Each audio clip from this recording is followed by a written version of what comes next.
Hello everyone, আসসালামু আলাইকুম। আজকের আমি টমেটো এবং এই সব উপকরণ দিয়ে সাথে কোয়েলের ডিম দিয়ে তৈরি করব মজার একটি রেসিপি। তো আপনারা দেখতেই থাকুন এবং সঙ্গেই থাকুন এটি কিভাবে তৈরি করে। এখানে আমি নিয়ে নিয়েছি 6টি কোয়েলের ডিম বিগ সাইজের। আসলে বিগ সাইজ বলতে শুনে হাসিই পাচ্ছে। অবশ্য কোয়েলের ডিম আবার বিগ সাইজের হয় নাকি? তো দেখুন কেমন হয় আজকের ভিডিওটি।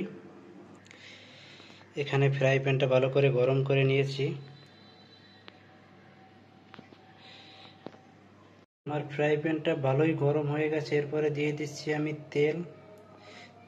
প্রথমে অল্প পরিমাণে দিয়ে নেব, কারণ বেশি দিলে টমেটোটার ভিতরে ডুবে যাবে।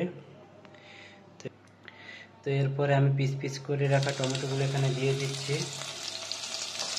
দেখি গরম হয়ে গেছে।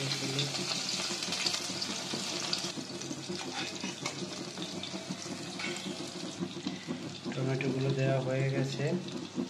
তো এরপরে যেটি হবে, আমি এখানে কোয়েলের ডিমটা দিয়ে দিচ্ছি। ও কত সুন্দর! দেখুন একবার সবগুলোতেই আমার ডিম দেওয়া হয়ে গেছে। তো এরপরে আমি এর ভিতরে বাকি যে উপকরণগুলো আছে সেগুলো দিয়ে দেবো, নাইলে আসলে খাবারটা টেস্ট হবে না। দিয়ে দিচ্ছি পেঁয়াজ, যেটাতে পেঁয়াজ দিয়ে দিচ্ছি, সাথে আছে একটু মরিচ কুচি, একটু ধনিয়া পাতা,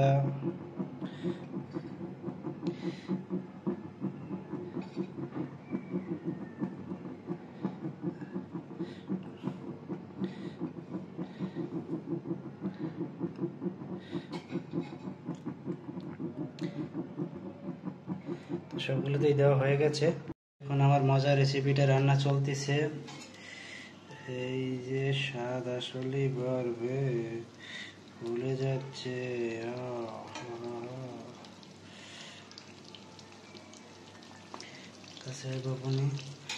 এরকমের হতে থাকুক, ভিতরটা সিদ্ধ হোক, তারপর আবার উল্টাই দিতে হবে। এরকমের রেসিপি আপনারা কেউ কখনো খাইছেন কিনা অবশ্যই কমেন্ট করে জানাইবেন। আমি আজকে ফার্স্ট টাইম খাবো। এই যে দেখুন ভাজা হয়ে গেছে, এরপর আমি উল্টিয়ে দিব। ওয়াও, ভিতরে ফ্যান্টাস্টিক হয়েছে। ওয়াও ওয়াও,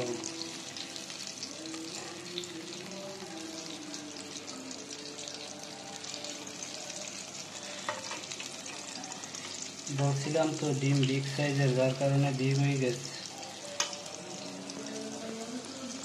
আসলে ভিডিওটা আমি একজনেরটা দেখে বানাইতে গেছি, জিনিসটা ভালো মতো হয় নাই। উনি একজন ফালতু লোক, ওনার কথা বিশ্বাস করে আমার সময়টাই অপচয় হয়ে গেল, কারণ মনে হয় না খেতে ভালো হবে। তারপর দেখি কেমন লাগে। আসলে জিনিসটা প্রথমে ডিসগাস্টিং মনে হলেও এখন আমার কাছে জিনিসটা সুন্দরই লাগতেছে, কারণ একবার কালারটা দেখুন কত সুন্দর এসেছে, দারুণ। ভাজাটাও ভালোই হয়ে গেছে। তো দেখা যাক খেতে কেমন লাগে। সবগুলোই তো দিলাম, পেঁয়াজ, মরিচ, লবণ, হলুদ। এই যে দেখুন একবার। এরপরে খাওয়ার পালা। আপনারা সাথেই থাকুন, ভিডিওটি না দেখেন দেখবেন। হ্যালো এভরিওয়ান, আসসালামু আলাইকুম। আমার রান্না করা শেষ হয়ে গেছে, এখন দুপুর সময়। তো আমি এখন রান্না করা খাবারগুলো খাবো।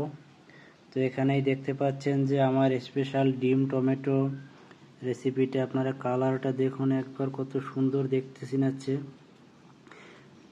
আমার কাছে মনে হচ্ছে যে এটা খেতেও দারুণ লাগবে। আমি আসলে ফার্স্ট টাইম রান্না করেছি। তো দেখুন একবার, ভিতরেও সিদ্ধ হয়েছে ভালো করে। আর এখানে আছে রুই মাছের কালিয়া। তো রুই মাছের কালারটা দেখুন, এটা একটা বিগ সাইজের রুই মাছ। তো আজকের খাবো, আপনারা দেখতে থাকুন এবং ভিডিওটি আমার কেমন হয়েছে অবশ্যই কমেন্ট করে জানাবেন। বিশেষ করে এই স্পেশাল যে রেসিপিটা, এটা রিভিউটা দেব দেখিয়ে।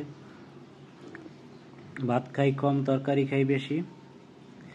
বিসমিল্লাহির রহমানির রহিম।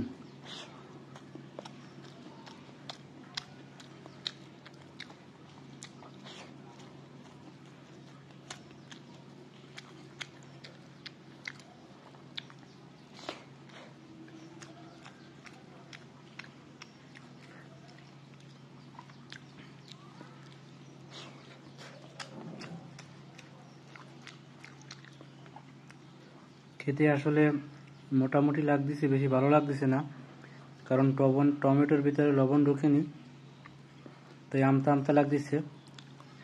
আসলে দেখতে যতটা সুন্দর, খেতে ততটা সুন্দর না।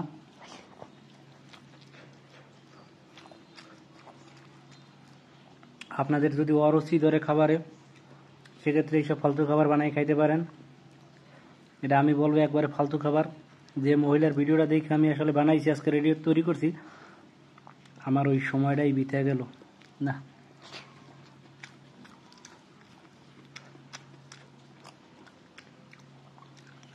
দেখি এবার আমার রান্না করা রুই মাছের খাবারটা কেমন হয়েছে। কালিয়া, রুই মাছের কালিয়া।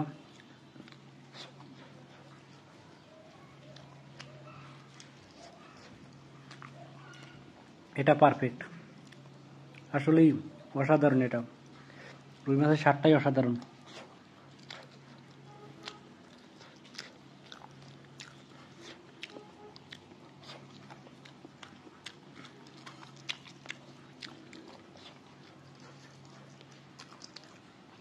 তো আজকের মতো সবাই ভালো থাকেন। আল্লাহ হাফেজ।